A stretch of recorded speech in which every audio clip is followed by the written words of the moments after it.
It's time to be woke. Take off your shades. It helps see through the smoke. Cause the wicked hide behind the cloak. And if you stay in the mist, you gon' be soaked. So listen up, cause this hair of the dog. What's real, what ain't? Is this the fog or smog? Cause there's a difference when you breathe it in. So don't let the corporate media take you for a spin. This that morning show, they put you in the know. So I hope that you ready, cause all we do is go, go, go. Yeah, come get your info, you gon' be like, whoa. Hair of the dog, we bout that, ayy. We in the song, we out here, yeah. Speeding the fact. Good morning, everyone. Welcome to Hair of the Dog. I'm Andy Kennedy. I'd like to apologize for the late start today. We've had some technical issues that we had to iron out, unfortunately. It's one of those days where if it's going to go wrong, it will. And hopefully that will be the trifecta of things that are detrimental to us over with, and we can continue with our show for you today. I hope everyone is well. Thank you for tuning in. We've got a big show for you today.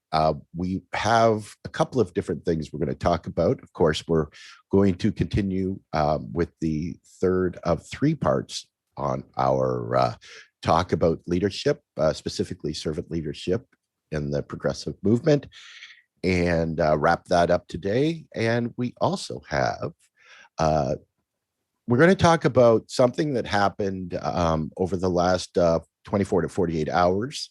The kind of, if you're in the macroeconomic zone and you're a advocate for MMT or monetary theory, as I am, then you were kind of broadsided by something that happened, and this is a good thing, but it certainly needs some discussion, and we're going to get to that today as well. So, but that doesn't start until I introduce my lovely and talented and very patient co-host, Carrie Barber. Good morning, Carrie. Hey, good morning, and I want to be clear that the delay was mine. So there's a lot going on in my life right now, and I'm learning new things every day. Every day. Yes, as long as we grow, we're growing daily. That's exactly right. So real quick, I want to say good morning and welcome to all of our new family members at Fred Hampton Leftists. We are so glad that you're here to join us. What we do here is critical thinking and do a little bit of a deep dive on the headlines that you see. We do take requests. So if you have a topic that you're a little curious about, you saw a headline on MSN or something that you want to know about, drop us a line. We'll do the deep dive, the research, provide you with all the links and cite our sources. That's what we do. So real quick before we get started, I want to go ahead and my dog's barking. Hey, Finn. Well, clearly Finn is excited about this too, right? He is. And how can you not be? How can you not be, Karen? Right, exactly. So what's going on is, for those of you who are just tuning in and don't know my backstory, I am now in the middle of the desert, and my neighbors have horses, and the dogs, think they're giant dogs, so they're trying to go play with them. So, and unbeknownst, contrary to the song, those horses do have names. So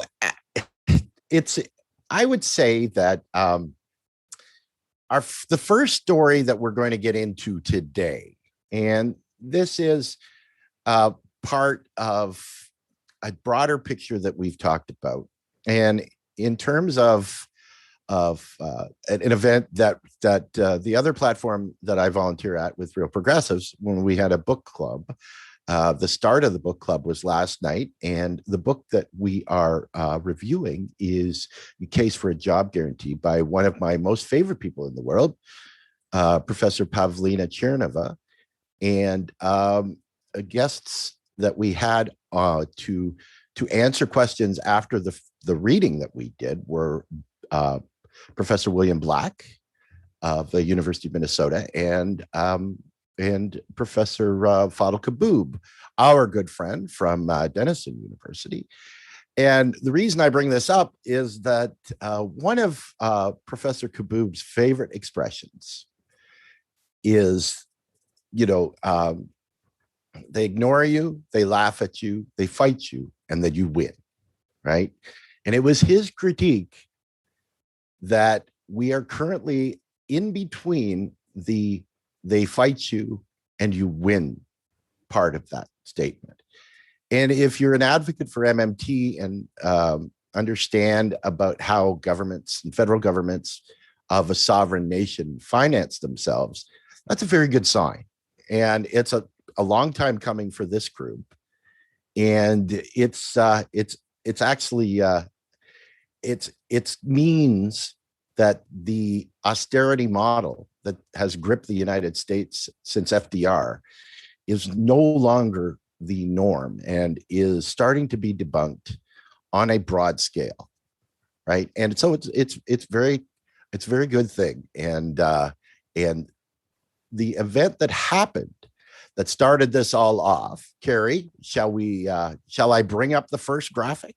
Yeah, let's do it, because I saw Stephanie Kelton's tweet, and she had she is so funny on her Twitter feed, but she was like, let him do it. It was Chairman John Yarmouth, and I posted a link in the chat so that you can go out and take a look.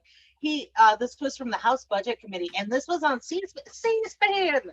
MMT was on C-SPAN, and I love the way that he phrased this, because this is the bridge between the MMT community and our conservative neighbors. The way that he phrased this, and he was talking about the forced austerity. This goes back to Reagan and Clinton and all of these administrations. So for decades, where they always said, we can't afford it, we've got to eat our peas, we've got to, all of these statements that they made, that somehow the federal deficit is just like your household budget, and it's not. And that has been the greatest lie that has caused so much misery and death in this country. And oh, by the way, we export that to the rest of the world. For someone at this level to say it and for it to appear on C-SPAN, I was like, oh, it's Christmas. This is even bigger than just Christmas morning. And the way that Stephanie was like, I'm going fishing. I just loved it. Loved it. Yeah. This was a pow moment for MFT. And the reason why it was so surprising is because it was from such an unlikely source, because to be honest, really, this came off the radar from someone who has never really even spoken this way. Like, I mean, we're talking about a congressman from the deep blue state of Kentucky. This is a huge thing for our movement, and there's no denying it. You can't now. There is a representative of the United States government on C-SPAN explaining to you how MMT works, right? This is not something that anybody can deny anymore. And if they do, you can look them in the face and you could say, you're lying. That's why this is so huge. Yep, absolutely. And I am totally here for it. And I'm so glad that that a number of people, for the first time, particularly those who watch C-SPAN, not just policy wonks like me, but the people above me in age.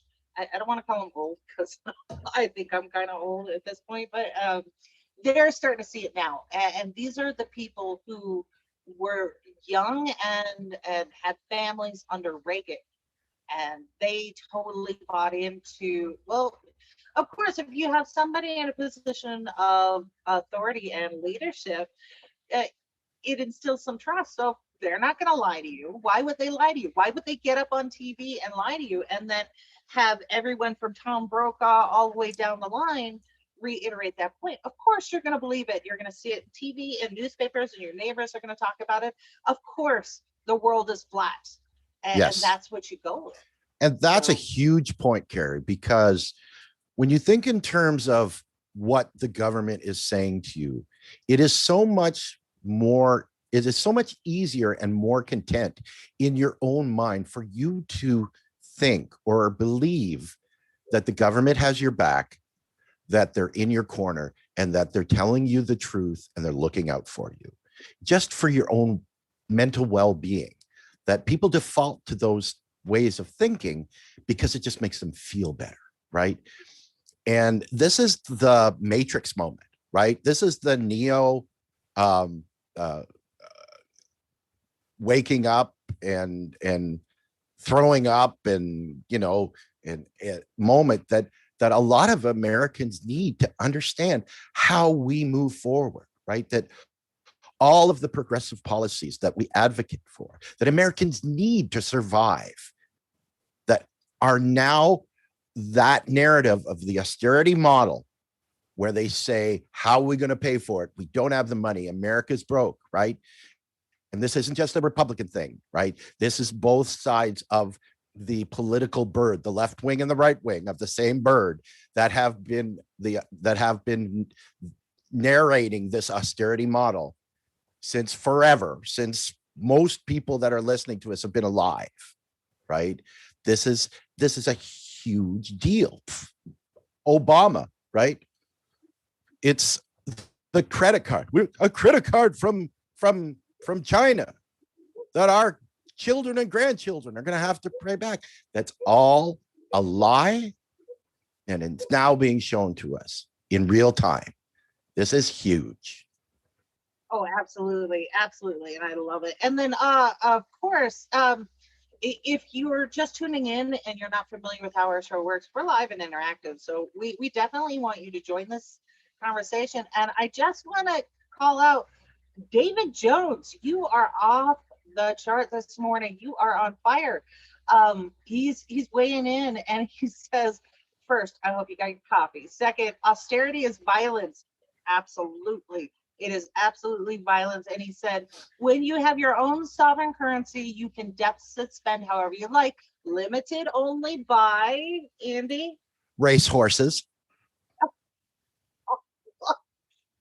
No. Natural No. race horses. Oh, sorry. Resources. I'm sorry.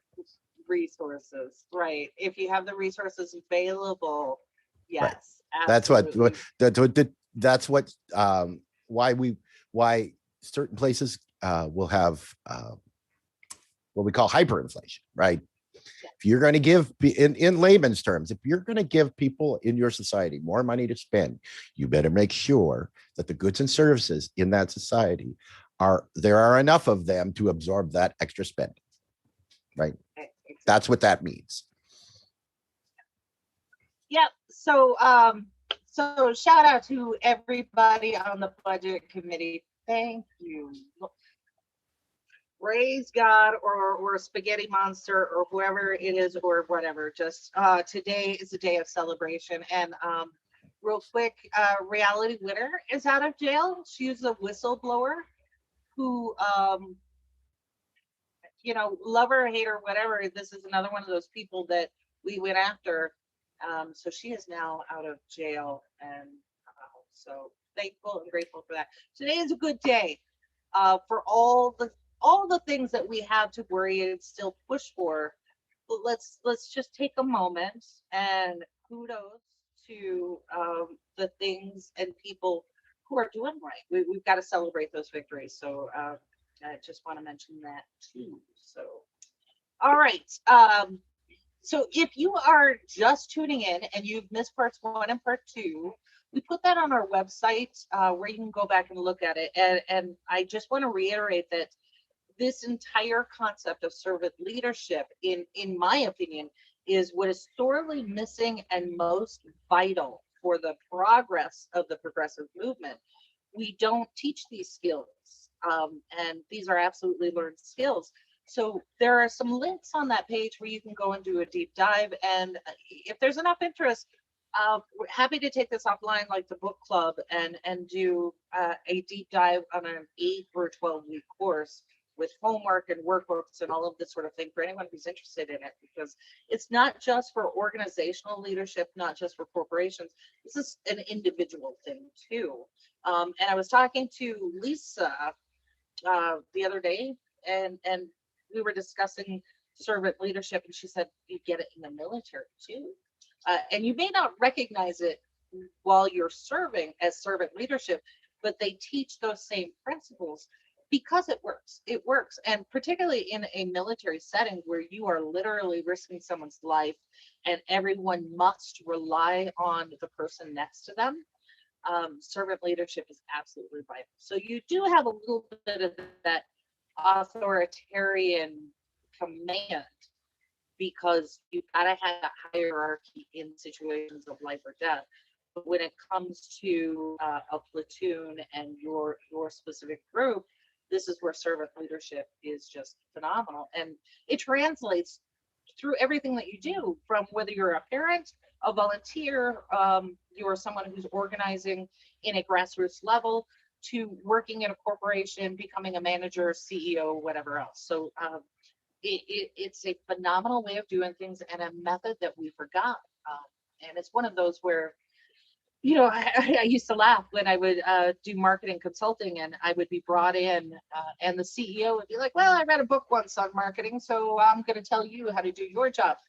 No. And the same thing goes for organizing on the ground field work and becoming a manager. Just because you're good at your job doesn't necessarily make you a good manager. So I want to push people to go and take a look at it. There are a lot of really great books out there, particularly those that are built on the foundation of Robert Greenleaf. And this is where I got my certification and did all the coaching work that I did. So I posted that link, and before we get out of here, I'll post it again in case you missed it. So all of that's there, plus part 1 and part 2, where we were talking about some practical examples and a situation that we got into. So if you did watch part 1 and part 2, we posed the question in that, particularly for Andy and I, we were kind of caught in this moral dilemma about doing our jobs and not omitting the truth while still, trying to take the high road and be patient, listening to people who said that they were acting in good faith, and then after certain events and a period of time, realizing that that's not necessarily the case. So we posed the question, and I'm open to it. What should we have done? And if you were watching it, and don't blow smoke. I mean, don't say, "Oh, you guys did absolutely everything perfect," because nobody does. So this is your exercise in critical thinking, looking at the situation that we presented, what our argument was, what would you have done, and what should we have done, and what mistakes do you think we made? What could we have done better? So I'm going to put that out to the chat, and think about it.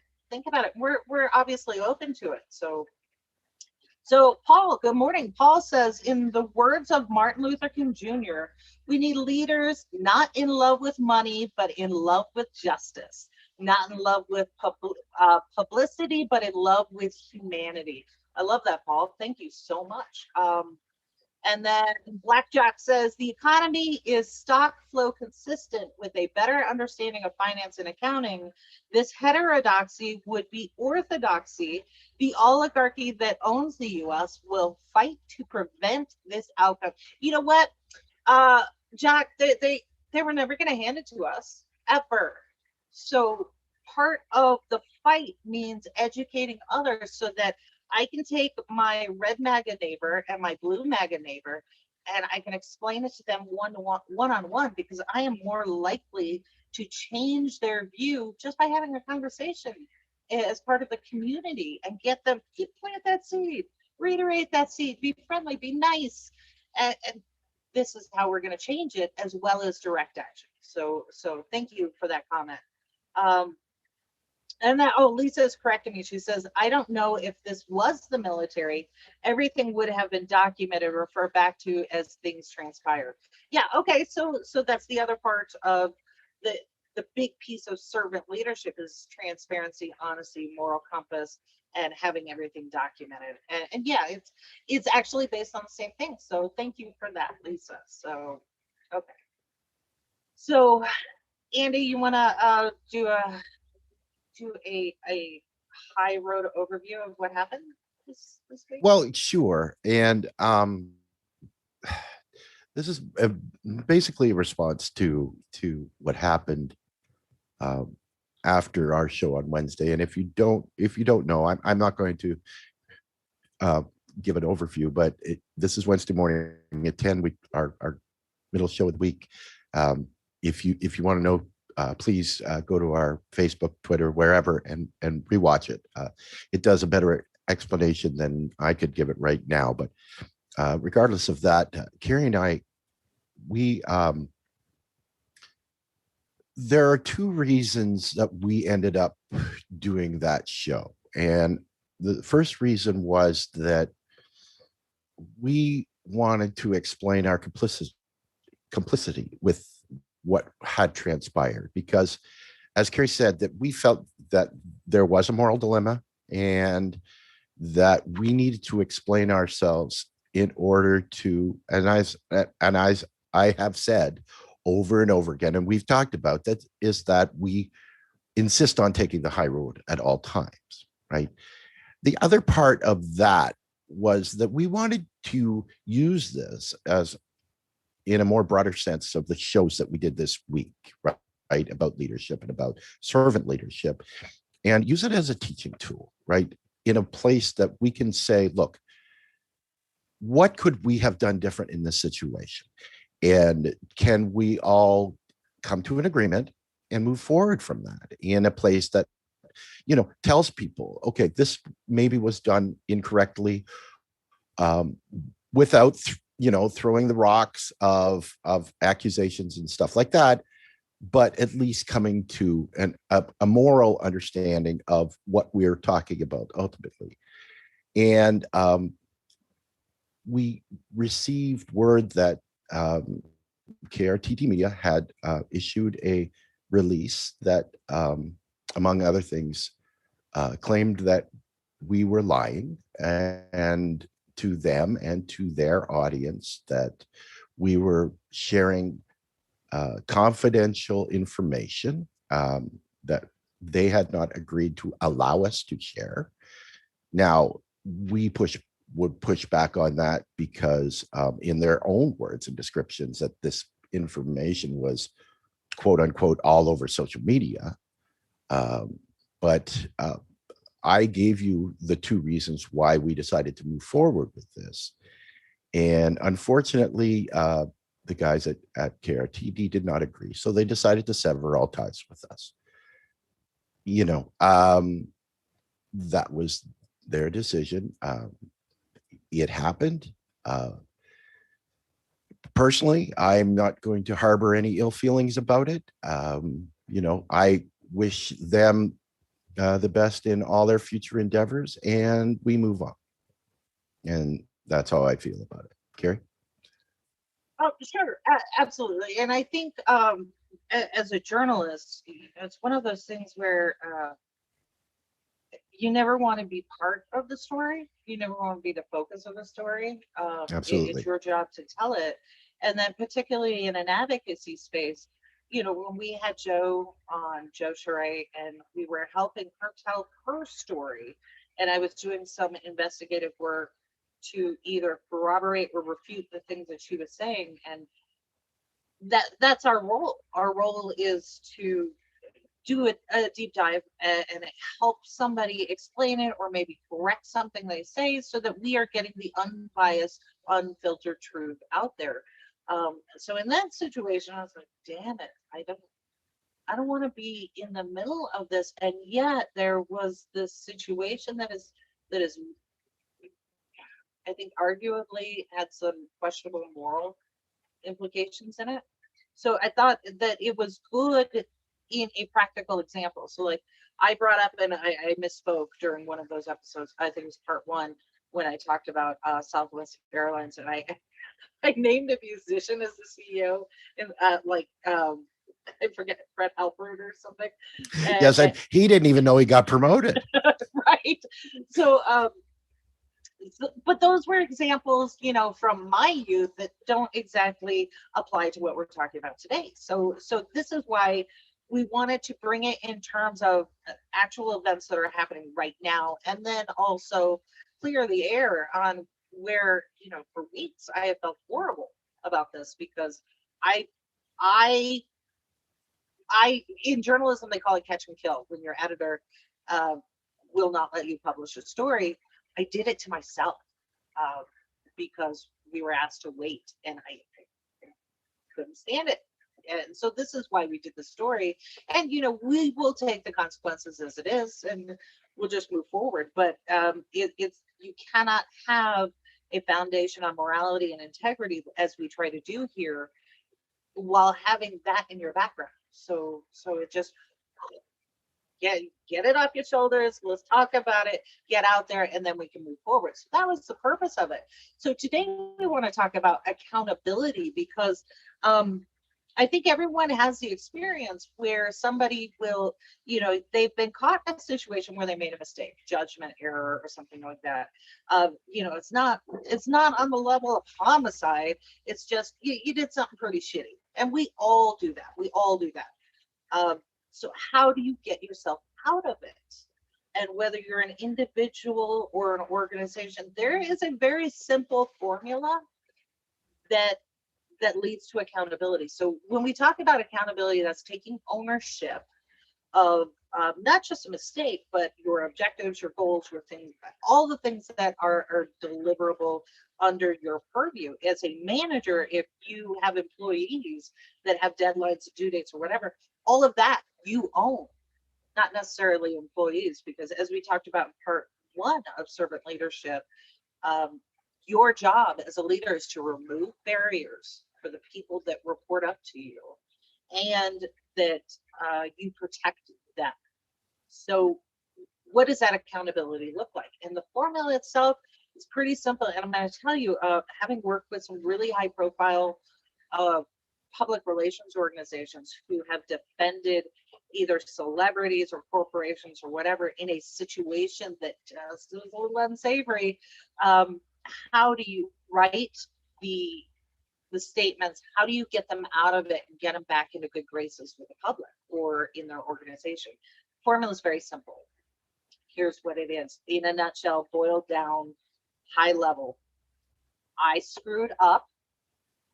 And then the next part is how I screwed up. And you could even go a little light on that part. So here's what happened. Here's why it happened. And here's why it will never happen again. Those three pieces are the entire formula to the public relations profession. So when you think about the last time you saw a celebrity or a sports figure who was doing a press conference and they were ready to talk about all these allegations that they were facing, that formula was in play. They had a PR firm who was coaching them through it. And the PR firm would sit down and say, okay, just like your attorney, tell me everything. I need you to be absolutely honest with me because I need to know all the facets of whatever this issue or transgression is. And let's really talk about it so I know what to expect, what kind of questions. And then they go into crafting the understanding that whether it's real or it's just a PR exercise, here's what happened. I screwed up. So you remember the famous one was Pat Roberts crying on TV, "Dear Lord, forgive me," and he got caught in an affair and embezzlement and everything else. He was crying on TV. So the first thing he did was, I screwed up, and he was asking for forgiveness, talking about how he screwed up, and then in that next phase, he said, "Here's why it happened." I believe he said something like, I was not faithful enough, or I wasn't humble enough, whatever. And then the last part was, please forgive me. Here's why it'll never happen again. So it's the exact same formula over and over and over. And I'll read the comments. Oh, hello from South Wales. Good evening to you. But part of this is it's really hard as adults. Like, to me, we don't have a rite of passage necessarily in Western culture, but this is it. Once you learn to lean in and embrace this particular formula of accepting responsibility, we call it falling on your sword, right? Accepting responsibility, talking about what happened and here's why it will never happen again, it, yeah, it gets so much easier. And the only thing I can think of, and I'm going to put this out to everybody watching, my my theory on this, the reason why it's so difficult for people is it's fear. It's based on fear that I am having to admit that I am somehow imperfect, that I am less than what I choose to believe of myself, or I have gone to great efforts to have you believe about me, that somehow that's not true, and I'm afraid. Or in a situation where there's a monetary risk, or your job might be at risk, or the organization that you support has done something maybe a little untoward, then it becomes a in your mind a greater risk. So I'm going to put that out. Why do people have such a hard time with the accountability thing? So Andy, do you have any theories on this? Well, I think that it might, in my opinion, I think that a lot of people default to the damage control scenario, right? Like, and we see this especially in politics, and the whole paradigm of it's easier to ask for forgiveness than permission, and the protection of people, and the neoliberal regime that we see with the mainstream media that control that narrative. And I think people take a notice of that, and I think that they learn from that, right? That they say it's okay to do damage control instead of own your mistakes and move forward and learn from it, right? That the integrity of doing that, you maintain your integrity when you do that, right? And we've heard the expression that it's easier to tell the truth than it is to lie, because you don't have to remember the truth because it's the truth, right? And people want to save face. They don't want to admit that they've done something wrong, instead of it being a learning moment, like we've talked about, in how you admit that you screwed up. You admit that you're a human being, because we all screw up, right? And we all move forward together and learning from those mistakes. And unfortunately, it's more important for people to look like they didn't make that mistake than it is to actually learn from it. And that's a really big part of this, in my opinion. Absolutely. And I think over and over again, the part that people miss on the accountability is they're so afraid of the backlash that comes from it. They do all of that damage control, when in reality, when you step up and take accountability and show that ethical backbone, you actually get more favorable responses and more support. So Renee, thank you so much. She said, I so much respect that you took responsibility for your part in the situation. Addressing harm requires accountability, and too many organizations don't do that. And she's right. And I think that's where we started in all of what we do here, because not only do we want to maintain integrity in a fact-based situation, but we actually invite our audience, if I'm wrong, if one of the links that we post you disagree with, or you want to challenge something we say, we invite that here, because we know we're not perfect. We're absolutely not perfect. And as a journalist, if I have to write a retraction, it's not that I failed. What I'm leaning into is the accuracy piece. Because new information comes out all the time. So I think that's something to be mindful of. And Andy, you touched on it. If you're organizing or you want people to follow, particularly in the progressive movement, that's how you get more people to trust you and to follow.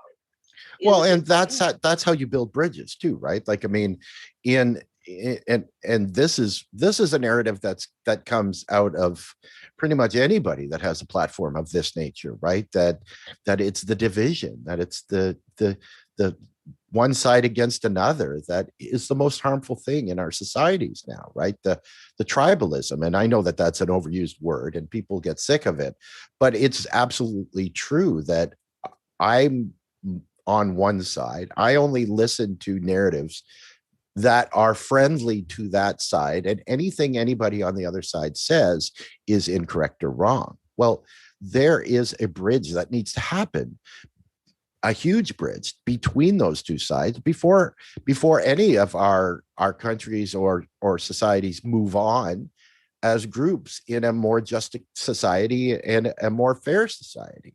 That doesn't happen when we continue to, put up the proverbial wall in between us and just, talk badly about the other side and continue that narrative over and over, right?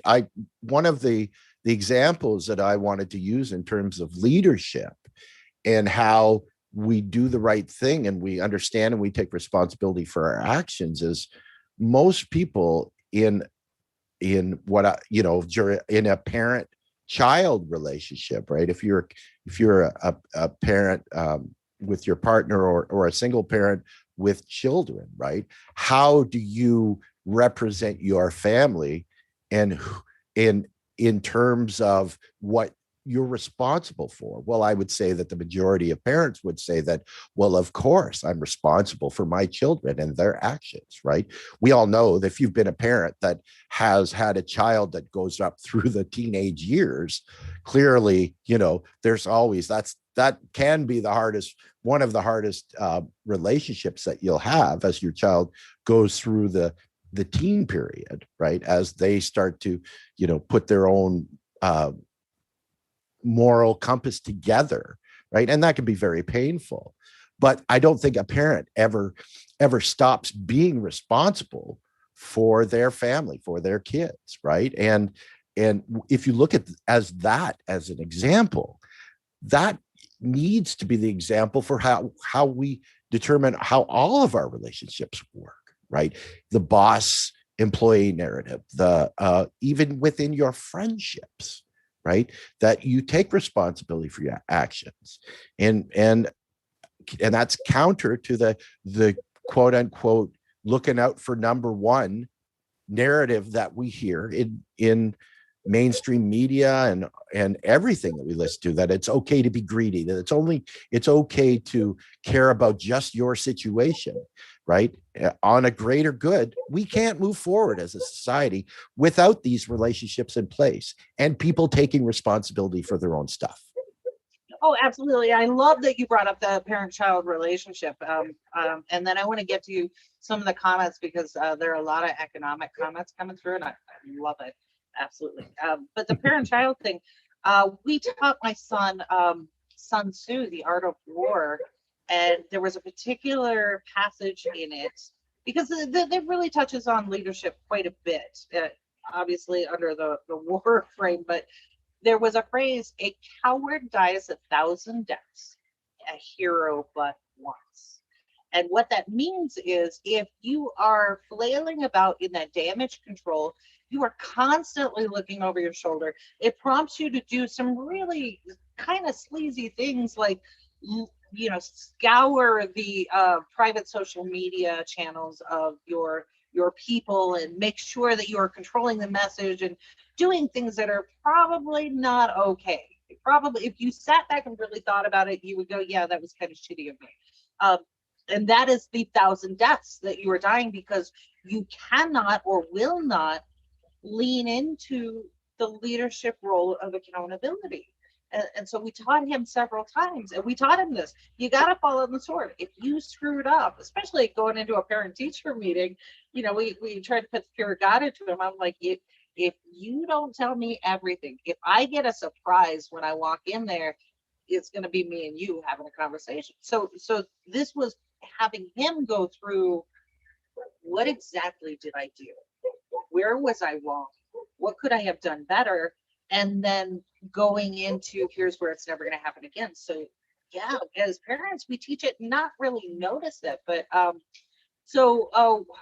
the chat is just popping. So good morning, Jim. Jim's watching us on Facebook. He said that's a huge deterrent to admit your mistakes. Absolutely. He lost sound on his end, but we'll try to get back to you on that one. Paul Smith, MMT, the future, whether you like it or not, but most people will love it and understand why we need it. Absolutely agree with that. And then Wesley Wow says, I dig it. I'm a volunteer with RP. Oh, hey, RP, small community. How you doing, Wes? Yeah, he says, so already an advocate for MMT and its implications that change orthodox thoughts, even on the left. And I absolutely love that. And then there was one question or one comment from Colin from Wales. This was interesting. And Andy, I think you've actually hinted at this before, but Colin says, I saw someone the other day say that during the pandemic, the parts of the economy that the ruling class care about has not been affected. Property and ownership have kept their value, he says. And that kind of goes into, you remember we did that show on cognitive dissonance and we had the billionaire real estate guy using all of that water during the drought in California, and they're like, yes, oh, I'll just pay the fine. I'll just pay the fine. And his yard was big enough for like 400 families comfortably. So, and not a weed in it. not a one.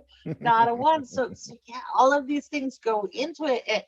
And that cognitive dissonance piece is also about accountability, right? Because if you're at a certain level economically, you no longer really have to care about these things that affect other people. The rules don't apply to you. And we actually cited a couple of studies in that episode that show clearly that they believe the rules don't apply to them. It's only for other people.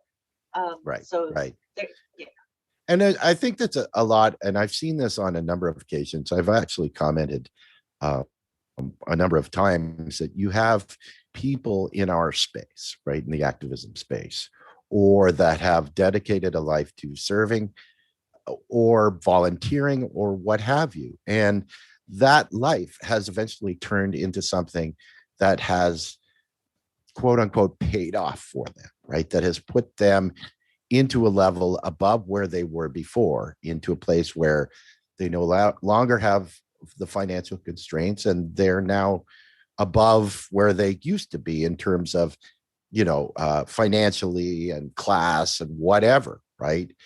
And a lot of times you see with these people, they don't change their outlook and how they want to help people, but they certainly don't want to do anything that now jeopardizes their climb into where they are, right? And I've seen that a number of times with people that came from poor backgrounds that have, suffered and they've worked their butts off to get to where they are. But now I'm going to change my narrative that makes sure that it's going to be slightly different because I'm still going to help, but I don't want to lose what I have now, right? And I think that's a trap that a lot of people fall into, right? You're empathic or you're not empathic, right? You want the world to change. You want the world to become a better place. But once you get into that place, okay, well, maybe it's not so bad. I used to be a communist, but now that I've got a nice house and some cars, okay, maybe I'm a capitalist, right? And I think that that's a trap that people fall into, and you can't lose that moral compass that held true your entire life, because ultimately it means that we have to continue to make sure that people have boats that can all rise at the same time, right? I'm not going to keep myself separate from you if I get into that better place. Instead, I'm going to reach down, grab my hand. I'm going to pull you up to me because we all need to be here, or none of this works out. Oh, absolutely. And I keep going back to the phrase that I absolutely love, all of us or none. And we get into the crabs in the barrel kind of thing where, as you said, I get comfortable. So I'm fine. Okay. So Jay reminded us, and we got to start doing this, Andy. If you are watching this program, particularly on the YouTube channel for Fred Hampton Leftist, who has just been off the chain awesome to us, we thank you. Please like, share, and subscribe, because if we don't say that, Jackie's coming after us, and we need you to do it. Jackie scares me. And we love Jackie, but she could kill us both. Absolutely. So please like, share, and subscribe. This is so necessary. Lorna, thank you so much. Lorna says this conversation is so necessary at this time. I admire your courage and your actions, and I learned a long time ago that living life with integrity matters. Girl, I love you. Thank you. Thank you so much. And you're absolutely right. And I do want to have more of these conversations, not just about servant leadership, but about how we relate to each other, because unity, love, all of that. And that's how we move forward, right? So I am a consummate warrior, but even I recognize that if we don't take care of each other and build these bridges, I'm going to be out there fighting by myself. And that's not a good place to be. Yeah, and that army of one doesn't have much of a chance. No, not at all, not at all. And I keep going back to Game of Thrones, that horrific scene with Jon Snow. I don't want to be Jon Snow out there like an idiot. That's right. Yeah. And they aren't going to give you dragons, right? No, I don't. I would love a dragon. My big wish now is donkeys. I'm going after donkeys. I'm getting donkeys. So Wesley says we have Richard Wolf out here regurgitating. Ooh, Wesley, look at you. He says we have Richard Wolf out here regurgitating neoliberal talking points about inflation, and we are already seeing commodity prices plummet. Yeah, absolutely. Like wood prices are coming down now because the demand was a little bit high and the supply was low. Now all of these producers are catching up. He says Marxists using neoclassical, not MMT, are useless. Oh, Wesley's on a roll this morning. And then Jay is complimenting you, Andy. He says brilliantly said. He says we love you all anyways. Thank you, Jay. We're going to get our shit together. Me in particular, Andy already has got his together, so it's just me. And then he reiterates, empathy is what will put us in a better place internationally. Absolutely. So, by the way, this is something that I haven't been able to cover. Gaza is getting bombed right now. So, for those of you who were not following the situation or maybe didn't see it, there was a ceasefire in place for all of 6 days. Now it's started up again under a brand new administration, same as the old. So yeah, this is part of that all of us or none. We got to take care of life and family and all of these things, no matter where it is, right? And then let's see, Colin. He says, I'm Welsh. I have dragon. Colin has dragons. Share the wealth. And then he says the Jacobin left is brought into the neoliberal hysteria about inflation and have no clue. Well, Wesley, this is why we do what we do. This is why real progressives does what they do. They're the deep dive on the MMT and the macro. And then Andy, quick plug for Macro and Cheese. Yes, absolutely. This week we are introducing a very, well, certainly new to us, a new concept called degrowth. And it's a kind of a deep dive with a gentleman that's written a white paper on the subject and how this conversation needs to happen if we are talking about moving forward, saving our ability to live on this planet, and including how the GDP doesn't need to continue to go up and up and up, because it pretty much means our demise. And so this gentleman is named Lorenz Kaiser. He is at school in Switzerland, and he's a master's student of environmental systems and policy, and very eloquent gentleman, and has some amazing concepts. So if you have a chance, we're as always, it's being released on Saturday morning at 8 a.m. Eastern, and it's a really good one to hear. So there's my plug for Macro and Cheese. Absolutely. So also, if you did not see the lineup coming up on Fred Hampton Leftist, it's out on the Twitter feed. Go check it out, because there is a huge lineup of programs coming. We're just like the front runners first thing in the morning, get your coffee together. There's so many different conversations and programs going on the Fred Hampton Network that it blew my mind reading it this morning. So make sure you check that out. And then some upcoming things. We've got Rome heading to Washington State, Seattle on his tour for the poor. So if you aren't familiar with what's going on there, check out Rome's Twitter feed. He is actually touring the country. He's trying to make it to every different state. And the way that he framed it in the interview with us was, look, people need to know that they're loved and cared about. And if it just takes somebody like me to get out in front of these people who are homeless, have housing insecurity, food insecurity, all of these sort of things, just to bring them something that they need in that day, say, hey, you matter. He said, that's what I'm doing. So it's a beautiful concept. So make sure you help and support him on that. And then one other thing that's coming up, and Savage Joy, shout out to her. She's a badass. Um, her and I share a disability. So every time I see her going out, like she took a photo of herself on the train heading to another part of the country, and she's going to advocate for Medicare for All, this big national march that's happening, not just in DC, but everywhere across the country. And this is coming up at the end of July. I believe it's July.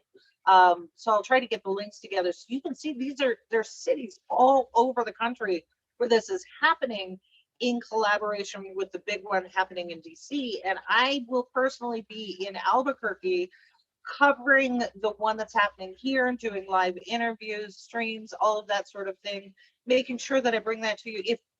If little Albuquerque in little New Mexico can do this, you can get your butt up and do it.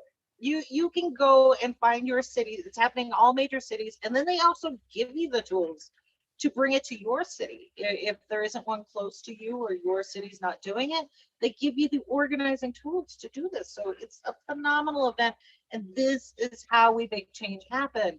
If you thought it was going to start in Congress, no, it has never started in Congress. It starts with us on the ground, our neighbors, and this is what we so need. July 24th. Absolutely. Thanks. Absolutely. And this is the event that people were, that you should say you were waiting for, right? Because the popular critique on our side is that we don't know how to organize and we don't have any leadership. Well, here it is, 24th of July.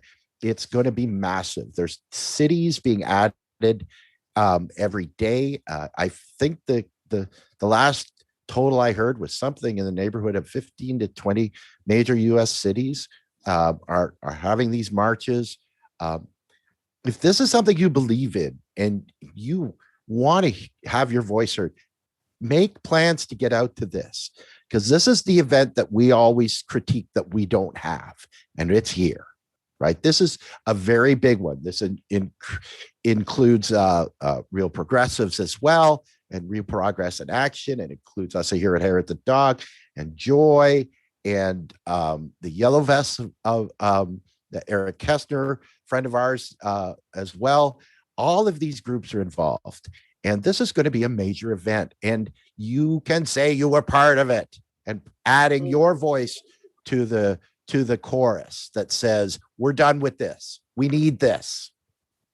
Yeah, after everything we just went through in the pandemic, and Jay says they're organizing in Orlando. Hoots, yes. We have Jen Perlman in Miami, right? Yeah. You have Jason Call with Whole Washington in Washington State. We have all of these big name people that on our side of the fence that are all throwing their weight entirely behind this as a coordinated group to get people out. This is such a big event, and you don't want to miss this, because you can say you were here when we made a difference. Right, exactly. So I think one point that I want to get out is, if you are at all if you need talking points and things like this, the website for this July event does have some of them, but I'm happy to go through all of this before we get to the event, because number one, like many of you, I came from a very strict conservative family, and then when I would go, it's a different language, it's a different mindset, different language. But when I would go into these very, very red districts, I mean, Trump country, Tea Party country, and I would do these talks on Medicare for All, I never had one person walk away saying, no, that's bullshit socialism. Because when you get to the heart of what Medicare for All is, it's simply regulation. That's all it is. It is a regulatory program that cuts out the waste and abuse of insurance companies. We still have private hospitals, private doctors. We just remove those death panels and return the autonomy back to our doctors, because a doctor will tell you right now they're doing statistical medicine, and it's based on the bean counter charts of mortality and morbidity, not on what they learned in school. And they want to do the real doctoring and have a conversation with you and really get it right, but they can't. So this is something that I'm happy to help prepare you for it as we go through. It'll be awesome. So yeah, it seems really good. So okay, I don't normally do this, and Andy, I'm not going to ask you for permission, but we have KRTV here in our channel that is kind of flaming us. So we encourage all sorts of conversations. We encourage people pushing back. And we love our conservative neighbors, our Tea Party neighbors. We love our Blue MAGA. We love our new, because we come together in this space to have that conversation. But you're being inappropriate. So for the first time ever in over a year and a half, I'm going to block you. You are no longer going to be allowed in this conversation. Please get your shit together. And that's all I'm going to say on that. Okay. So, Well said. okay. So now getting back to the adult table, I really appreciate everybody joining in, and thank you so much for this conversation. And I've said it before, and for our new Friend Hampton family, you guys really make this program and the conversation so much better, because number one, you guys are smart as hell. And what I love about this is we leave our comments in for people to see after the fact. So you really add to the entire conversation, and other people who will see this next week, 2 months from now, or whenever, you guys really make it happen. So I so appreciate you joining and having this conversation with us, all that sort of thing. So thank you so much for doing that. And I hope that we become your new favorite morning show, whether you're going to work or you're coming home from work or doing your chores, that you bring us with you and continue this conversation. So I just absolutely love everything about it. You guys totally make my day, make all the bullshit that we go through worth it. So thank you. I appreciate it. Andy, words of wisdom. You want to take us out? Yes. I was going to have 2 sets, but we're running a little bit late. So I'll just add the funny one. MMT, right? If you don't understand it, the only time you should be talking about inflation is if you're blowing up your bed. And that's all I got. Gary, again, I must emphasize that I love what you do every show. You're just the perfect person for me to be co-hosting this show with, and I appreciate you every time we do this. To the rest of you, thank you for watching. To Fred Hampton Leftists, we are so appreciative that you value us to be part of the group. We're absolutely thrilled and looking forward to amazing things. And enjoy the rest of your day, everyone. And we will see you bright and early on Monday morning. Take care. We bout that, ayy. We in the zone. We out here, yeah. Spitting the facts, how it's supposed to be. Hair of the dog.